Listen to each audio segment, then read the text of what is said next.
यीशु मिलन,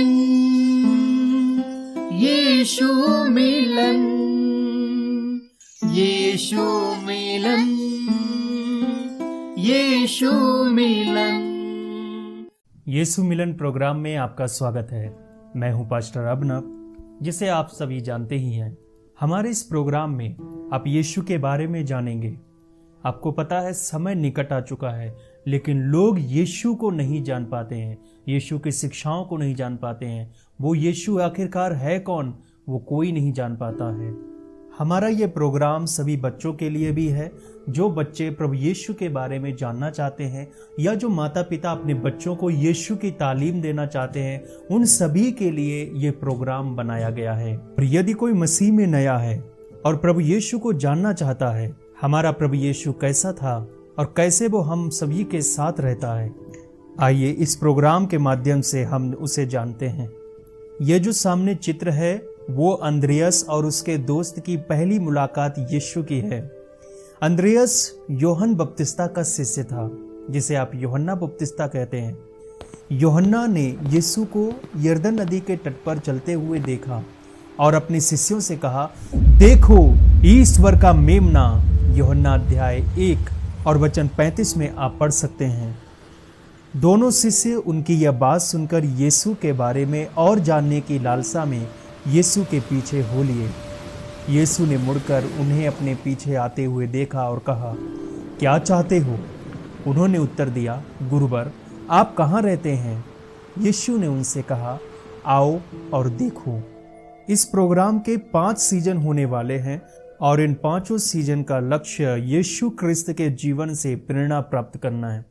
उनकी शिक्षा हमारे आज के जीवन शैली में, जहां समाज में लालच, अन्याय, घूसखोरी और आतंक का बोलबाला है, जैसे कि किसी व्यक्ति से मित्रता बढ़ाने में समय लगता है, वैसे ही जैसे जैसे आप इस प्रोग्राम को देखते जाएंगे, वैसे वैसे आप यीशु के बारे में जानते जाएंगे। संयम और धैर्य रखिए, आप जरूर पुरस्कृत होंगे। किसी भी व्यक्ति को समझने का सर्वोत्तम तरीका यह है कि आप देखें कि उसकी रुचि किस तरफ है और वह जीवन का चरम लक्ष्य किसे मानता है।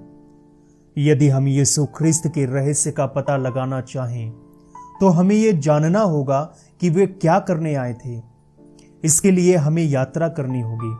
अतः अपने सब सामान के साथ चल पड़ने को तैयार हो जाइए। हम भूतकाल की सैर करेंगे और 20वीं शताब्दी के फलस्तीन देश चलेंगे। वहां पहुंचने पर छोटी सी टोली के मध्य में एक आदमी को खड़ा देखते हैं। वहां खड़े सभी व्यक्ति साधारण स्थिति के मनुष्य हैं। कोई मजदूर है तो कोई व्यवसायी, कोई किसान है तो कोई दुकानदार। उनमें कुछ छात्र और अध्यापक, प्राध्यापक भी हैं। उस भीड़ में कुछ स्त्रियां भी हैं, बूढ़े भी हैं, जवान भी हैं।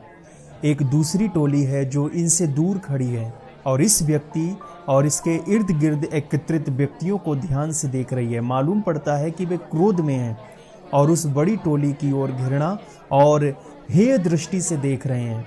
उनमें से एक व्यक्ति बड़े घमंड से उठता है, इस आदमी को तो देखो, भाई पापियों से मिलता और उनके साथ खाता पीता है। केंद्र में खड़ा व्यक्ति यह बात सुन लेता है और उनके अंदर छिपे अहंकार को परख लेता है। उसके द्वारा कहे गए शब्दों का उत्तर वह एक कहानी से देता है।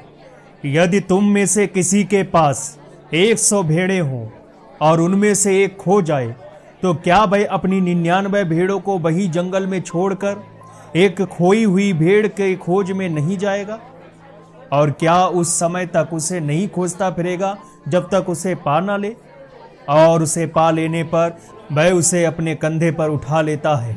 शहर से घर लौटकर अपने मित्रों और पड़ोसियों को बुलाता है और उनसे कहता है, मेरे साथ आनंद मनाओ, मेरी खोई हुई भेड़ मुझे मिल गई है। मैं तुमसे कहता हूं, इसी प्रकार स्वर्ग में एक पापी के पश्चाताप पर जितना आनंद मनाया जाएगा, उतना 99 धर्मियों पर नहीं, जिन्हें पछताने की जरूरत नहीं। ऐसे अहंकारी व्यक्तियों के साथ जो दूसरों से घृणा की दृष्टि से देखते हैं, हमें शांति और चैन नहीं मिल सकता, क्योंकि हम उन लोगों के साथ बड़ी शांति और सहूलियत के साथ रह सकते हैं जो संत भले ही ना हो, पर इतने ईमानदार तो जरूर हैं कि वे जैसे हैं वैसे ही अपने को समझते भी हैं। मैं जानता हूं कि यदि वास्तविकता से आंखें बंद कर लूं तो मेरे लिए कोई आशा नहीं हो सकती। यदि कुछ बुरा करने, किसी के साथ अन्याय करने, किसी को धोखा देने, झूठ बोलने या कोई अश्लील कार्य करने के बाद मुझे सचमुच दुख हुआ है, गिलानी हुई है, यदि मैंने इन कुकर्मों का कड़वापन चखा है, तब तो उस भले गडरिये की कहानी जो अपनी खोई हुई भेड़ को ढूंढ निकालने में इतना कष्ट उठाता है और पा लेने पर इतना हर्षित होता है, वह मेरे हृदय को छू लेगा। यदि मैंने ऐसा कुछ भी महसूस नहीं किया अगर, तो मैं उस दूसरी टोली में शामिल हो जाऊं, या और अच्छा होगा कि मैं वहां से चला जाऊं, क्योंकि ऐसे व्यक्ति के लिए यहां कोई भी संदेश मिलने का नहीं है। आज के लिए इतना ही। हम मिलेंगे एक दूसरी कहानी के साथ। प्रभु की शांति आपके साथ हो।